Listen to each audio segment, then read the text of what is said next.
on to our next panel.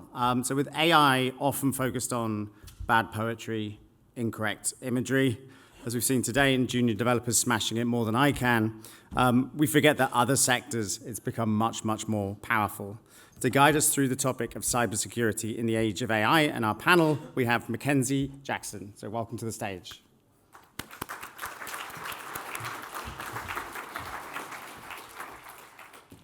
All right. I'm going to go sit over here. I'm feeling awfully lonely up here, so I'd like to introduce my fellow panelists to please come up. I'll let you all introduce yourselves, so please come up. But if you could give a round of applause for our wonderful panelists that are going to be coming up here today.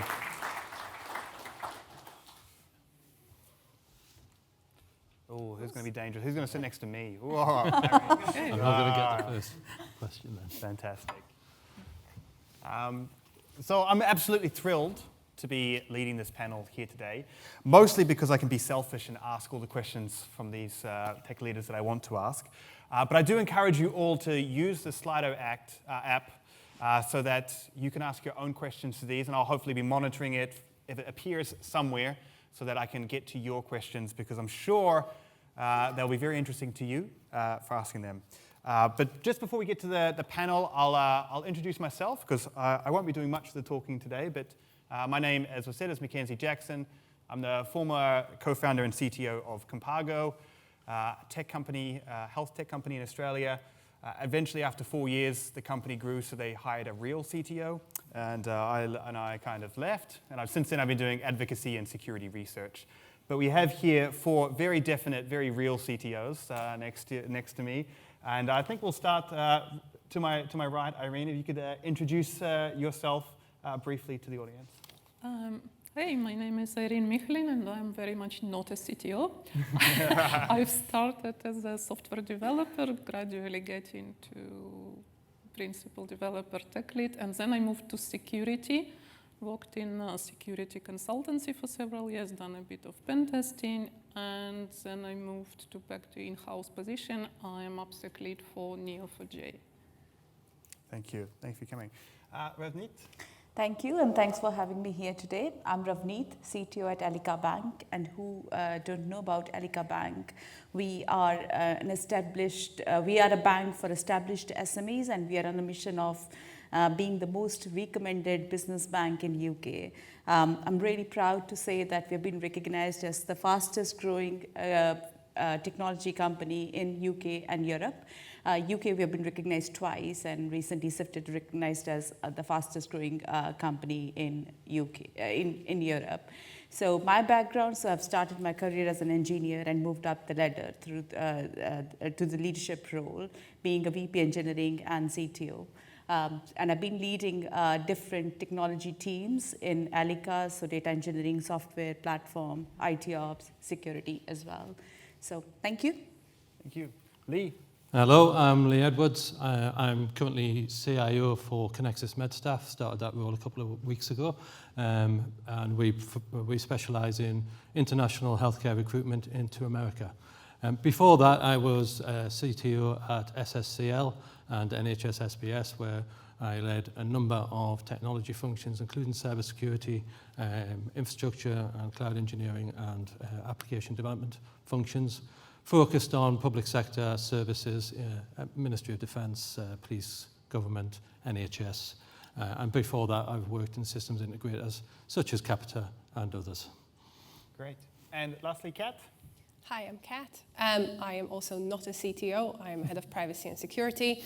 I get to do both of those things. We'll let my colleagues figure out whether it's well or not. And I lead a team of 18 people who look after things like pen testing, SecOps, ProdSec, or AppSec, as you might know it, lots of advice, and lots of privacy and security engineering. Fantastic. Well, I want to kind of kick us off on a broad topic here. So AI has kind of come into the market. It's integrated into our supply chains, whether we want it to or not.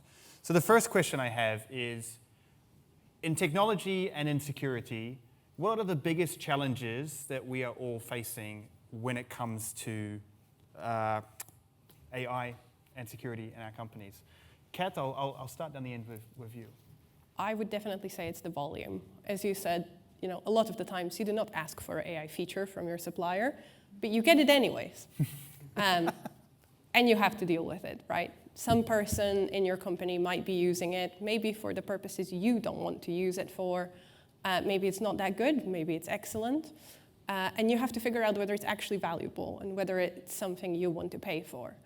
And even the process of trying to find out which of those things it is, it's gonna eat up a lot of your time. So I think it has become a massive challenge for everyone in a CTO position, in any leadership role, and in anyone who is passionate for technology, trying to figure out how to navigate this new thing. Definitely. Lee, I see you kind of agreeing there. Yes, definitely. I think the volume and the complexity of AI as it's coming in, I definitely feel that as suppliers are embedding it in their applications, you're getting it whether you like it or not. Managing that in a secure way, understanding where your data is, what the results are that are coming out of AI is a really challenging thing for IT departments to handle, especially as you've got in your company, everybody wants to use AI. And if it isn't coming in from a supplier, then it's your ChatGPT, OpenAI, your commercial team wanting to use it, or your finance team wanting to use it to improve their processes. So in many ways, I feel IT's got a very hard job of, and the security teams have a hard job of keeping up the pace of assessing and putting in place the controls around the secure and ethical adoption of AI. Yeah, absolutely. And I think we're going to come back to that. One of the other interesting things is the same question, but from the application security background in Irene. Like, what are some of are you seeing the same challenges in application security as kind of what was just discussed with Lee and Kat? Are you seeing kind of different types of challenges? Well, slightly different angle in application security. So we work with software developers, right? And our job is to let them develop software with minimum disruptions. So first, how do we protect them from the new attacks? How we help them to pick the tools that will make them more productive. There was a brilliant talk this morning about how AI can contribute to productivity or software development. And how we can use these new tools to improve our productivity as security to team. So there are several angles here that are specific to application security. Yeah, definitely. One of the areas, Ravneet, that I know that you have to deal with a lot is in compliance in the financial sector. What are some of the kind of the challenges around AI that you're seeing, perhaps like specifically with compliance areas in a very heavily regulated kind of industry? I think the biggest challenge is like probably the unknown risk that we don't know, right? So we have not really explored the risks with AI with the new set of technology. Mm-hmm. And I was explaining to our risk function, like probably when I joined tech industry, I've been in one company where Google search was blocked. Mm-hmm. And it's just like, and this is a new set of technology which is being introduced. And obviously, people are scared, people want to use it, people are seeing the productivity gains as well, and people want to explore. So I think it's the unknown bit is more difficult and explaining that, because as a CTO, I get a number of requests like we should block all the AI tools. Yeah. And you don't want to be there because you don't want to curb the innovation, the productivity gains from those tools. And how many tools are we going to assess as a security function that we allow this? But then there's still unknowns because you can deploy the tools with within your Docker images, but then it's still making connection outside. So there's a lot of development happening, and probably it's just like everyday conversation these days. Are we compliant? What is the risk with it? There are multiple that I can talk about. The supply chain. We had a scenario where we got this AI tool enabled with one of the tools that we were using, and the default setting said like it will automatically train using the data that we shared. Which is probably not what we want, but it's just like these things happen, and I think these are the real challenges that we are seeing. So a lot of you have touched on a topic that I guess broadly you could term like shadow AI. And shadow AI is the idea that people are using AI tools that you're not aware of. And this poses risks. Companies like Samsung tried to block ChatGPT, and I'm fairly certain that that's not a good strategy. It's like blocking Google. Kind of as ridiculous as that sounded, it's almost equivalent now. So how do you guide your employees, your developers, to actually use the correct tools? Or is the approach of blocking somewhat useful? You're shaking your head at me, so let's start there. I have a lot of big opinions on this topic. I come from a legal background, and if you have to deal with lawyers, I'm very sorry. We're not all horrible, I promise. Some of us try to figure out things better. So I think if you look at regulation, yes, it can be very scary and scary on purpose, but you can definitely figure it out. So I have a lot of experience in looking at a whole bunch of legislation and then translating it into an operational program. Ideally, if you want people to participate in that program, it shouldn't be too hard for them to participate. To do the right thing should be the easy thing. So what we have done, particularly around AI and AI tools, is we have educated people on what the absolute no-goes are and explained those in a really, really simple terms. Same way the EU AI Act does. There's 10 things you should never do and protect your consumers, especially in a regulated industry. And then we gave them an option to tell us whether the thing they're going to implement is actually going to be helpful. And throughout their employment, we have educated them on what sensitive data is and what they really, really shouldn't be doing with these things.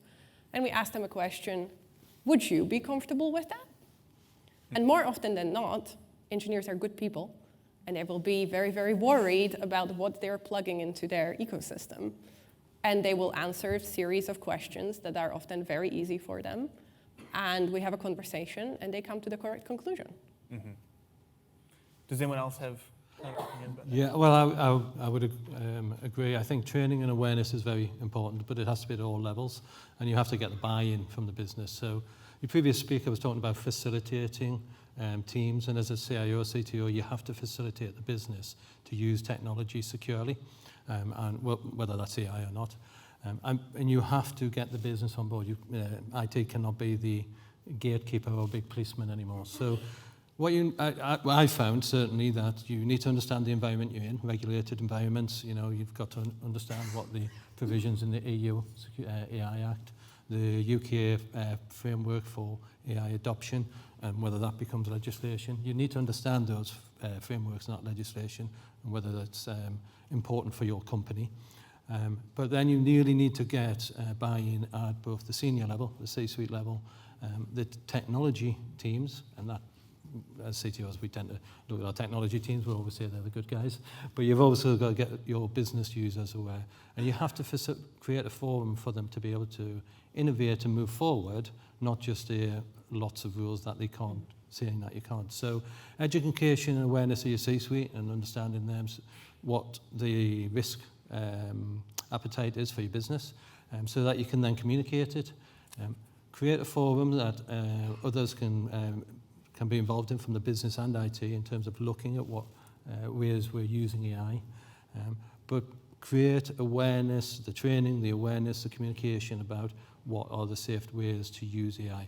For example, not putting your legal data into ChatGPT or your contractual data into there. But from an IT perspective, creating some of them secure environments where you can use modern AI tools is important. Yeah. Irene? Yes, a couple of things that Katarina said I can really get behind, that developers are good people who want to do the right thing. And the way we can help them is to make the right thing, the secure thing, easy. So not banning Google search these days, it's like not banning ChatGPT, right? That would be ridiculous. What we could do instead is pick one, doesn't have to be OpenAI, pick one that you hate the least, and maybe look at buying enterprise subscription. At least it will give you more assurance what happens to your data, the security of your queries, and even if that is still too much risk for you, look at hosting maybe a model locally, but it's developers' productivity. If you try to block it completely, they will bypass it, and then it's a lose-lose situation, no productivity, no security eyes. Developers are great people until you tamper with their productivity. Yes.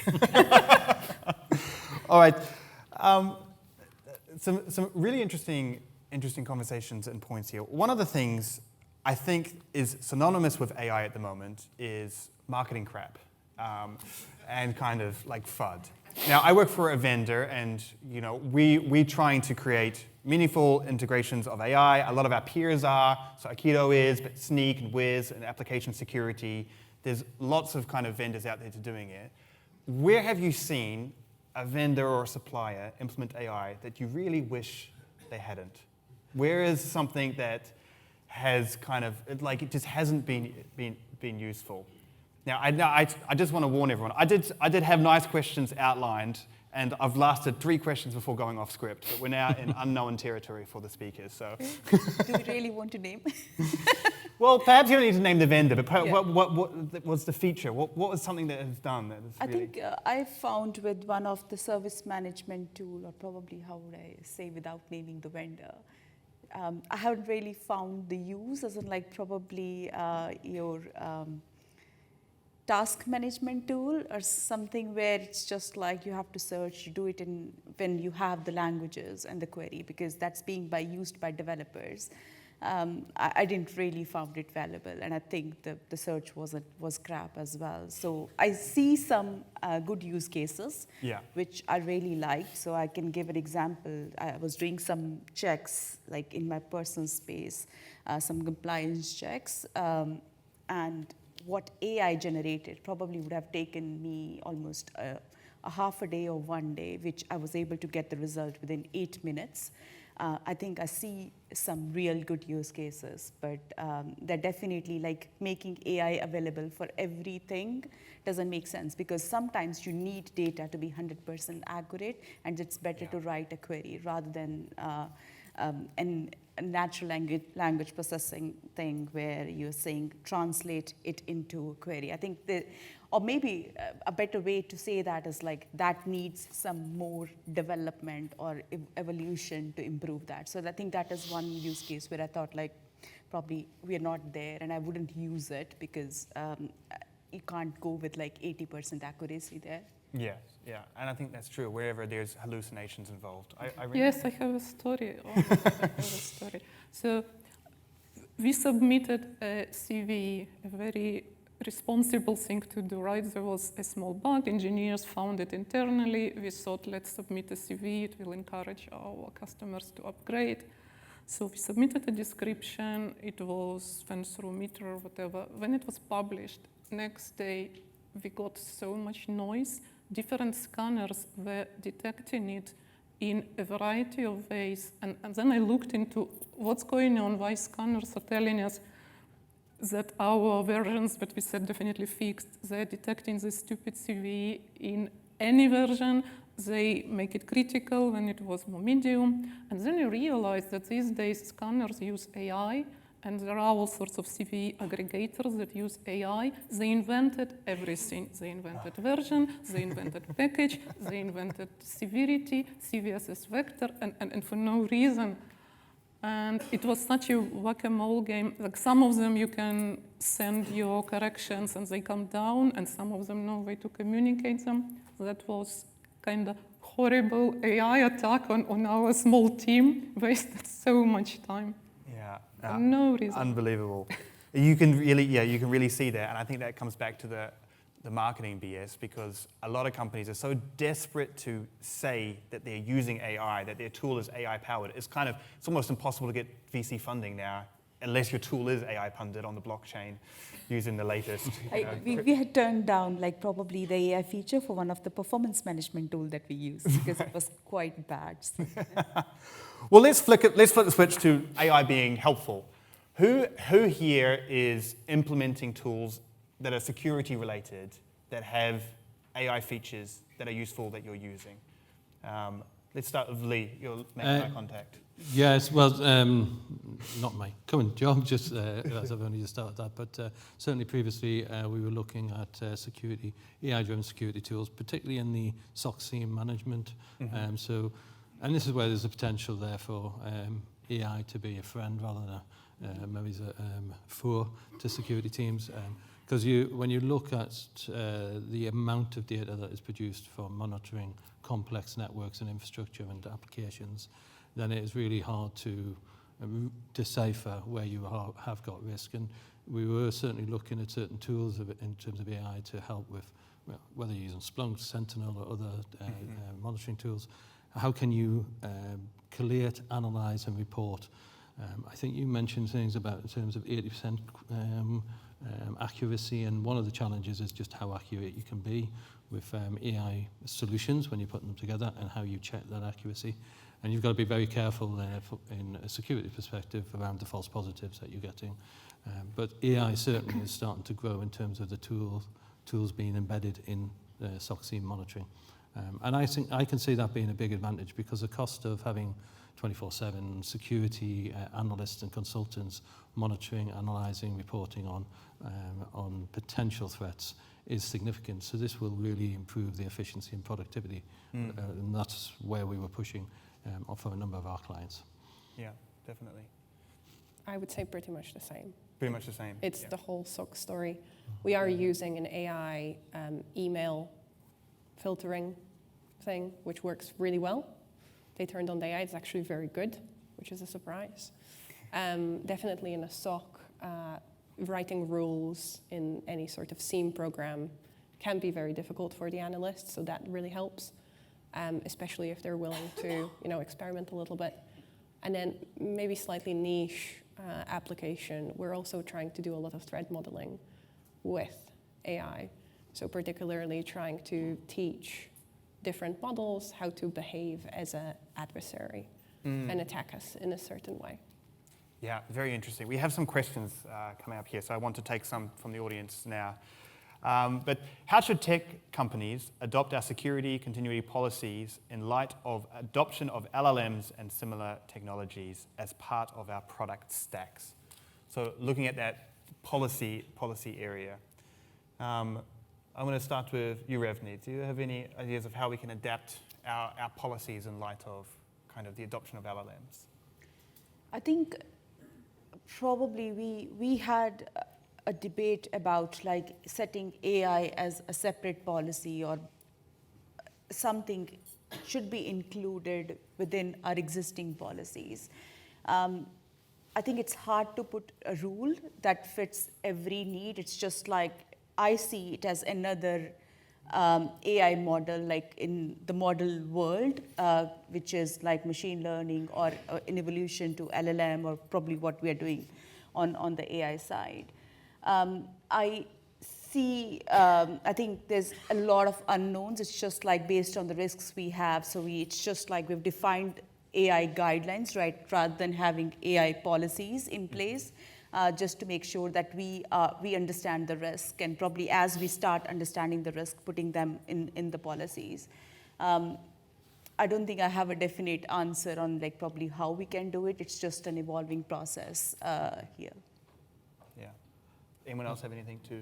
Yeah, well, I would say that in many ways, when you look at your security policies and your continued BCP policies, you've got ISO 27001, Cyber Essentials Plus. They're still very relevant. You put them principles and then basic policies in place.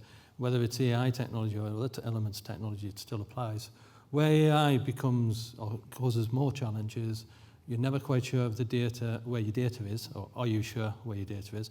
To be fair, that's a challenge for all systems, but do you know where your data is and what's happening to your data? And one of the things I think you have to adapt your security policies for is when you're applying large language modules and machine learning to your data and you're getting results and that's creating more data, how accurate is that, and how secure is your overall AI solution and your data in terms of its your ability to retrieve it, to explain the results, the transparency of those results, but the accuracy of that data itself in terms of how it's been manipulated. And that's not something we've had to worry too much about within a security framework until AI came along. Yeah, fascinating. Another question from the audience here, number one is what is an example of your no-go? So I assume kind of looking at this as, I interpret this question as if you're looking at AI features in security tooling or anything like that, what are the absolute no-goes? What immediately makes you kind of switch off the tool? Irene, you were very quick with that. I think in our environment, it would be absolutely no-go to take AI-generated code anywhere directly. So we have AI coding support agents. I think we give people the choice of two, and that's absolutely fine, but it's still human-driven. So no agentic AIs that pushes to production. Yeah, it's interesting, like things like GitHub Copilot are baseline LLMs where you have to write code and then it's predicting what you're wanting to do from it. And lots of experiments happen with that where if you input crappy code, it's going to output crappy code. But I see that as not so much of a bad thing because at least you're going to understand the crappy code because it's at the level that you were writing. If you use something like ChatGPT, then it could be the best code in the world, but you have absolutely no idea what it's doing. Then that can be more dangerous because you can't identify that. I don't think it has evolved to such a level that we can use with blindly. I think it still needs human intervention. Obviously, developers need to review the code if they're using AI and probably at what level they're using. So answering the no-go, I can probably think about a couple of things. One is like data being shared. It's a completely no-no that shouldn't be possible. Like if they're training based on our intellectual property or any kind of customer sensitive data or any information that we don't want to share, and we don't have a right guidelines or terms and conditions in place, then it's absolutely no. If it is taking decisions on behalf of customers and you can't explain them because most of the AI tools are black box, then it's a complete no. I'll go with these two. Yeah, absolutely. Lee, what's the kind of... I was nodding very much on that one. In terms of you need the human governance side, and if it's making to take the go and no go decisions slightly differently to what you were saying. Really, it's how the AI is being used. So any kind of social engineering, any kind of decision making that's going to impact a human in the EU regulations are not allowed, or it's certainly restricted. So you've got to be very careful about suddenly deploying a black box AI tool or application that's going to have that impact. I think you're right with GitHub Copilot. We can use that to improve code, but throwing code or getting code generated from just an external source like ChatGPT, how could you possibly trust it really and understand it? So that is another challenge as well. Absolutely. Anything to add, Kat, on the end? Yeah, I would definitely say if no-goes obviously don't break the law, that's a very good no-go. And then another no-go is what we've all already said, which is, I don't want you to be using our data to train your models. It's for me, it's not for you. So making sure that that's covered for, making sure that IP is protected, making sure that if you are going to be experimenting with sensitive data, because some of you might, you have some machine learning engineers on your staff who can help you do that safely as well. Yeah, I think that's the last point. It's actually really good to have that internal knowledge, knowing what's going to go wrong from there. Okay, the next question, I really like this. To defend against AI, should we use AI, or does that just make AI stronger? This is a little bit of a funny question, but what I also want to add to this is we're seeing AI on the attack. This is kind of what we're seeing you. So should we use AI to defend against AI? But also, what is the AI-powered attacks? What have you seen in your field, in your expertise, and your leadership that you've seen increase since AI? Kat, I'll kind of start down there. Automation of attacks, absolutely. Any adversary, if you think you're using it to predict what adversary is doing, adversaries absolutely using everything you have publicly available and all sorts of tools to make sure that all of your annoying spammy attacks are just growing and growing and growing and growing. So that has been a definite increase, I think. Credential stuffing attacks are many. Yeah. Anyone else experience any attacks? I think not experienced, but I think like probably what I see as well, the phishing attacks have become more complex ever since the AI evolution, I would say, with the LLMs, because previously we used to train our colleagues that, okay, watch out for spelling mistakes, watch out for these things. I think I don't see any spelling mistakes in the phishing emails these days specifically, because it's hard to see, like, is it a real email? Obviously, we have other techniques, but I remember like probably a spelling mistake or grammatical mistakes with the common things, which have become much, I would say, it's hard to find those things because the emails that come through, they look absolutely amazing. Yeah. You can't spot anything that it's wrong, and sometimes you think twice before. Is it a real legitimate email or not? I think it's, again, because of the AI availability, it's just like if we are using within the organization, obviously hackers are using it to trick people or exploit the vulnerabilities that are available. So obviously, I think it has become complex. Yeah. And Irene? Yeah, definitely better phishing, order of magnitude better phishing with AI. So better context. I guess it analyzes LinkedIn and gives you the name of your colleagues and your managers much more precisely. And it invents better context, and also it can now do deepfake audio and video, where we previously told people, phone this person, recognize their voice. Now you can't rely on that because they can fake voice and even video pretty well. But this question is funny. Does it make AI stronger? And I have to confess, I'm not a data scientist. I don't have this opinion. I know people are arguing, some scientists, let's stop it, it's going to kill us all. And some are saying, no, it's scaremongering, stop it. Yeah. I don't want to go there. People like to worry about these big cinematic threats. And sometimes we have these conversations and they go, you're not going to be attacked through the next amazing zero-day tailored by you, by some government actors. You're going to be hit by not having good authentication in your environment. You're going to be hit by your out-of-date systems. Get your basics in place before you start going, or what if someone injects hardware vulnerability into that laptop that I've bought for my CEO yesterday? Maybe, depends who you are, who your CEO is, but that's not very likely for most people. Yeah. Irene, I'm looking forward to fake Irene calling me and asking me for money next week. So.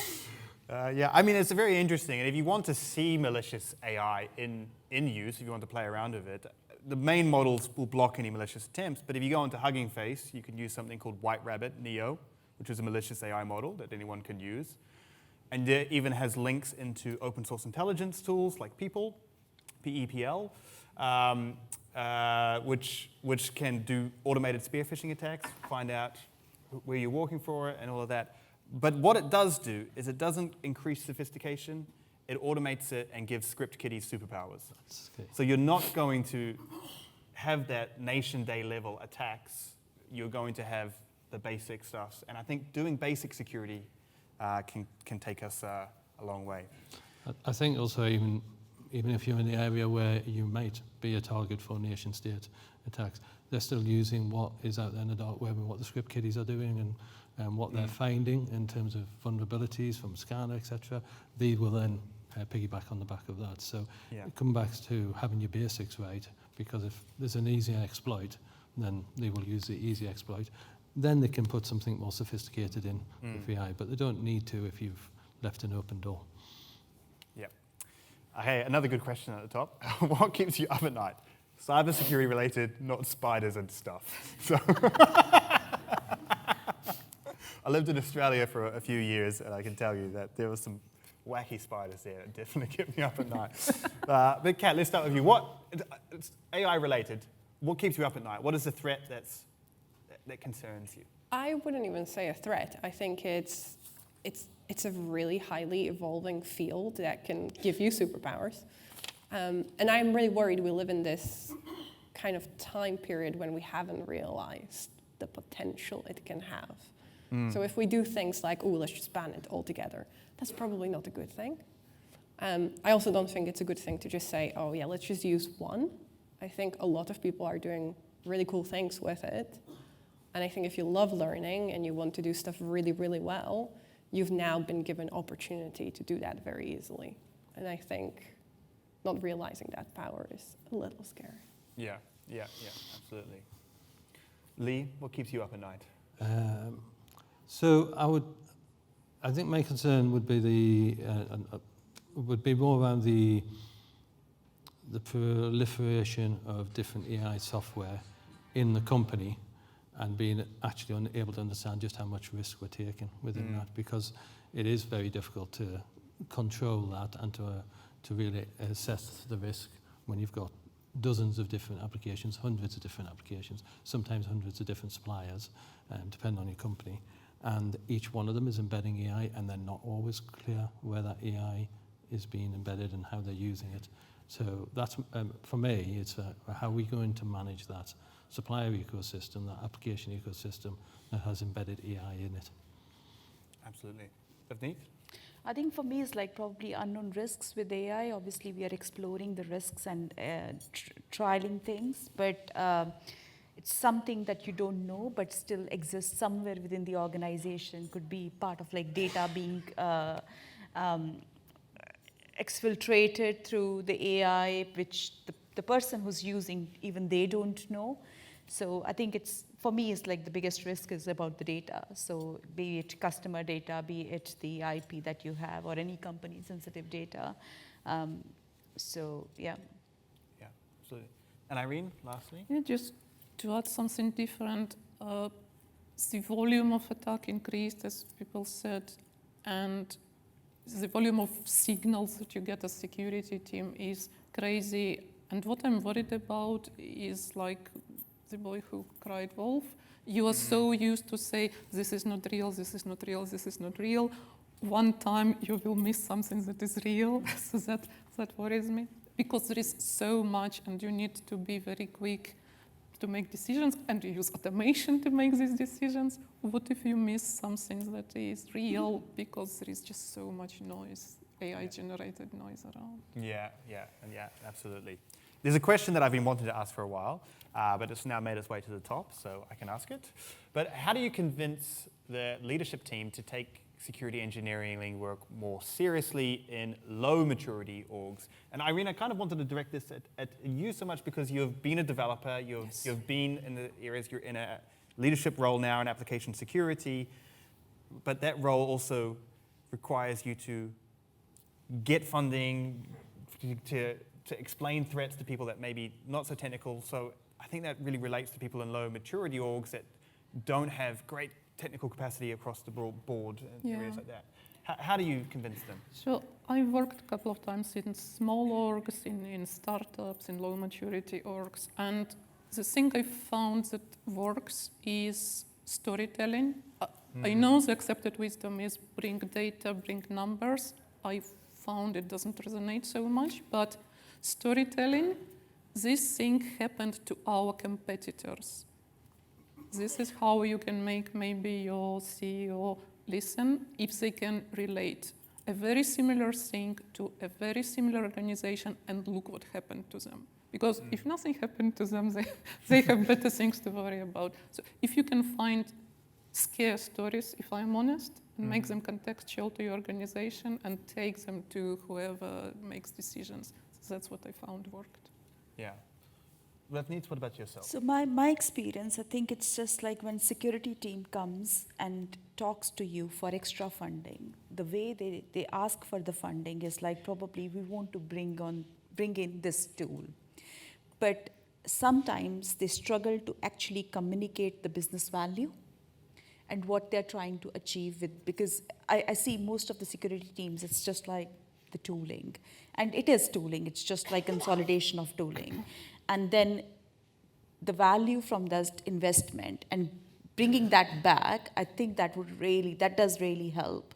I don't see, maybe it's just like probably within my org, everybody talks a lot about security and we want to make sure that we are focusing on the right things as well. But what I, as a leader, as a technology leader, what I would like to hear is like, what value does it bring and how does it mitigate the risk? And if we can put that context behind it, I think that is a winning conversation. Yeah, for sure. What about yourself, Lee? Do you have anything to? Well, I do think sometimes the scary approach is sometimes helpful. Tell them that they're going to face a £30 million fine or 7% of their global revenues and gets their attention. But storytelling of, industries where this has happened, companies where this has happened, and how you can relate that to the industry you're in or the company you're in currently. I think in terms of making them understand the value of a security function and the security engineering and its approach and processes, I think a lot of that is making them aware of why we're putting certain processes in, what the security function is there to do, or what the engineering function is doing, and how we need the business on board. Most companies now will have an agile sort of approach to product development, understanding that those products are very key to your business. So how are you going to be absolutely convinced that you've done secure by design, or you've tested the quality of your output, and you've secured your infrastructure? And to do that is sometimes storytelling, I think, of more about the value of what your teams do, not just, although I do still think it's helpful, not just scaring them about what's going to happen if they don't do these. Don't give us some more money for engineers. Well, we're nearly at the end. We've got 2 minutes left, and there's one question that I really wanted to ask. So I'm going to start with you there, Kat. I want to know, AI, in security, is it our friend or foe? Is it overall going to help us build more secure applications, build more secure organizations, or are we going to be fighting a battle with malicious areas? What do you think? You're going to hate me for the answer. Probably both. I think it's going to help you if you use it in a really good way. Yeah. I think you're definitely going to need to think about how you test all of the AI-generated code, how quickly you're doing it, how you're not slowing down the pipelines, and there it can probably help you. It will also make it annoying because now you have so much stuff to test. Yeah. And it will also constantly just keep trying to attack you like the spiders at night. Lee, rapid answer? Friend. Friend? I think eventually friend. Yeah. And Ravneet? I think it's friend. I guess probably I would refer to an early conversation that we had. It's just like as the technology evolves, obviously bad actors and bad things we need to think about. I think there is a risk with everything we do. Technology is evolving. I think we had so much evolution over the last few years, and I think this is one of the other. I was not so excited about some of the recent technologies in the last 5 years, but this one is definitely, I think, one that we can see a lot of productivity gains with it. Absolutely. And Irene? I think it's what we will make of it. I know it's probably the biggest hype of my career, but there were different hype before. Like big data was going to end the world, and what was before that I don't remember. So now we are like, okay, GenAI is going to end the world. It probably won't. So we can make it a friend, we can make it a foe. That's my threat model, probably. Yeah. I feel like there's a cross on the road, and those that keep up, that use it to their advantage will see advantages, and it will become a friend, and those that don't, it will become a big adversary. And with that, we've come directly right on time. I really want everyone to thank the panels, and also I want to thank CTO Craft for indulging me and asking these great people some great questions. So if we could give a round of applause to the panelists, that would be great. Thank you. Guys, if you're active, thank you. Thank you to McKinsey for chairing as well.